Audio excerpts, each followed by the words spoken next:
This morning I'm going to ask you to alter your perspective of your hurts, your pains, your disappointments, and your setbacks. And the next time you're faced with adversity, think of yourself not as a victim, but a hero. A hero about to embark on a journey. And think of your hurts and your pains and your disappointments and your setbacks as a catalyst that are going to lead to the development of your character and a more fulfilling life.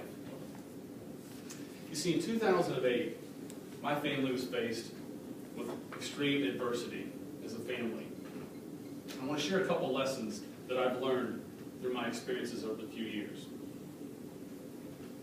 And one of the first lessons that I've learned is you have to, when faced with adversity, you have to put on the right attitude. You've heard it before, think positively over and over. You have to put on the right attitude. You see, visualize the victory is something that I learned. You've all heard of Coach Jimmy Valvano. And one of the things that I remember from my childhood is a picture of seeing Jimmy Valvano. And this was the picture of Jimmy Valvano.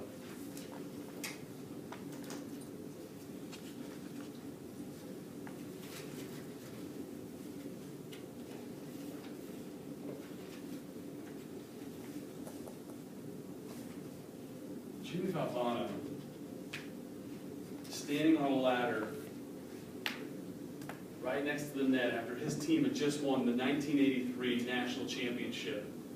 They were huge underdogs. In fact, to this day, they're the biggest underdog in NCAA history. And Jimmy V is standing on the ladder, cutting down the nets. He's got his hands and he's going like this. And that image was seared into my mind, and I still remember to this day. You see, Jimmy Valvano understood putting on the right attitude and visualizing the victory. And he has a big smile on his face in that picture. And one of the things I love about that smile is looking at him when he's smiling. I know in that picture, part of him is saying, I've been here before. Kind of like Chris said, I did it. You see, Jimmy V understood, visualized the victory. Jimmy V had his team get together and they practiced cutting down the nets. So this wasn't the first time he'd done this. So part of his smile was kind of saying, it worked, we did this. So you've got to put on the right attitude, you see. My family was faced with severe adversity. We were pregnant, waiting for our twin baby girls. We would find out at 19 weeks that they would have a very rare syndrome known as twin-to-twin transfusion syndrome, otherwise known as TTTS. It's a very rare syndrome, has a 90% mortality rate if you do nothing about it. We're faced with difficult odds and the chance of losing our babies that we've been so anxiously awaiting. We found ourselves going to Salt Lake to do this procedure that was very rare at the time. In fact, there were only 6 facilities in the country that would do this procedure. They would go in utero and stop the babies from transfusing. You would then go home and wait and hope that the babies made it to age of viability, which is 24 weeks. When we got to Salt Lake, we left behind our 3 children here with grandparents. When we got to Salt Lake, we talked to the doctor. He gave us even worse news. He said, this is really extreme, and almost wasn't going to do the surgery. We left the doctor's visit feeling very hopeless. But when we showed up for the next day for the surgery, I woke with this new energy, and I thought to myself, you know what? My God is big enough. If we need a miracle, then I'm going to ask him for one. I'm also going to remember what I learned from Jimmy V. So I took a page out of Jimmy V's book. Right before we went into the surgery, when the doctor was wheeling away my wife, I asked one of the nurses, can I grab a couple receiving blankets, pink receiving blankets? And she kind of looked at me with this blank stare. And she handed me 2 pink blankets like this. And I took the pink blankets and I folded them up. As if you would fold them up, you have a baby in the blankets.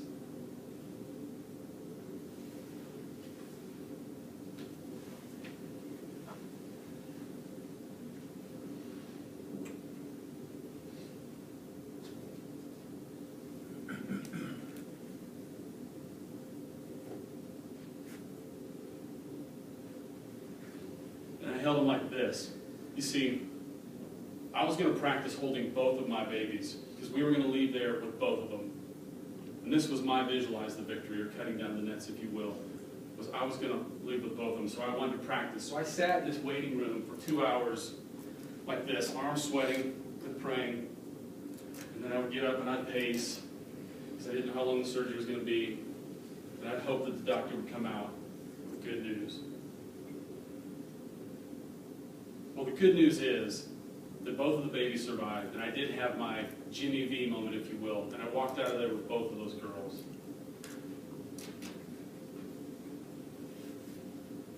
Another one of the lessons that I've learned is that adversity can really be a tremendous catalyst to developing your character.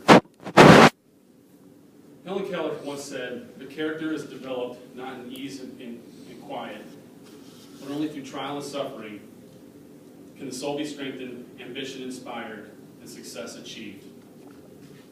My family, after the twins would spend 4 months in the NICU in Salt Lake, and I was back in Kansas City trying to get our lives together, I would eventually miss a lot of work. I would eventually get to a point where I'd have to have a serious discussion with my boss, and I would eventually resign from my job. I found myself unemployed, and for several months didn't have any income, so I started my own business. After several months of income, or of having no income, and mounting medical bills, I found myself not being able to make my mortgage payment. See, I've been a homeowner for 14 years. I was earning a six-figure income, and I had for quite some time. Now I wasn't able to pay my mortgage. I'd also find ourselves in a situation where paying COBRA insurance and putting food on the table are more important. And I couldn't do that. And so I had to go to the social services office and seek assistance from the government. It was a very humbling experience. In Sirach, in the scripture, it says, "As gold is tested in fire, so are worthy men in the crucible of humiliation." We would get on food stamps. You see, food stamps aren't that bad because they give you a card like this right now. And it's like a debit card. So people don't really know unless you knew what this card looked like and what it meant. So I got really good at standing in the checkout line, and I'd put my basket behind me so if somebody that I knew came up, they wouldn't get close enough to see what card I was using. So it was really just me and the clerk that knew. Another program that the government has is called WIC, and it stands for Women, Infant, and Children. And you see, WIC is an amazing program. It helps families provide cheese, eggs, formula, and dairy products. It's a little more difficult to use WIC, because WIC, they give you a coupon, and it's very specific what you can utilize this for. So when you go to the checkout counter in a line, you stand there and you give them the WIC coupon. Well, it's a tough process because if you don't have the exact brand, they'll send you back. We would normally do this at midnight, but for some reason this week, we went as a family, and so we're all standing in line. And it's taken a long time, and it's obvious this guy's never done a WIC transaction before. And as we're standing in line, my wife's next to me, and the line's filling up. And I can see a guy in the back of the line. He's looking, and he's verbally distressed, and he's mad. And he finally says, "Hey, Paul, what the hell's going on up there?" And Paul's standing there. He said, "Hey, I've never done a WIC transaction before, man. Leave me alone." And I can see my wife kind of sink down just a little bit. And everybody slowly gets out of the line and goes into the next line. And you can feel everybody kind of staring at you. We would go, finally get done with the transaction, go sit in the car. And I was sitting down, and my wife could tell I was crying. And she said, "Oh, honey, it's okay. Don't feel bad." And I said, "You know what, honey? I don't feel sorry for myself. I feel bad for us.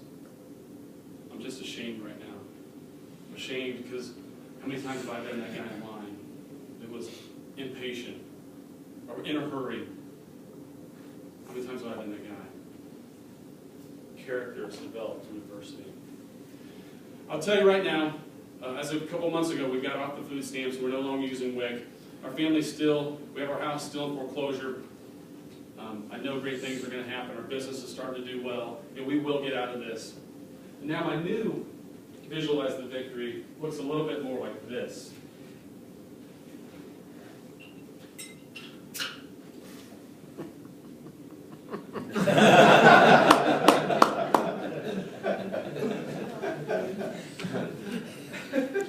time you're faced with adversity, think of yourself not as a victim, but a hero. About to embark on a journey that's going to develop your character and lead to a more fulfilling life. Thank you.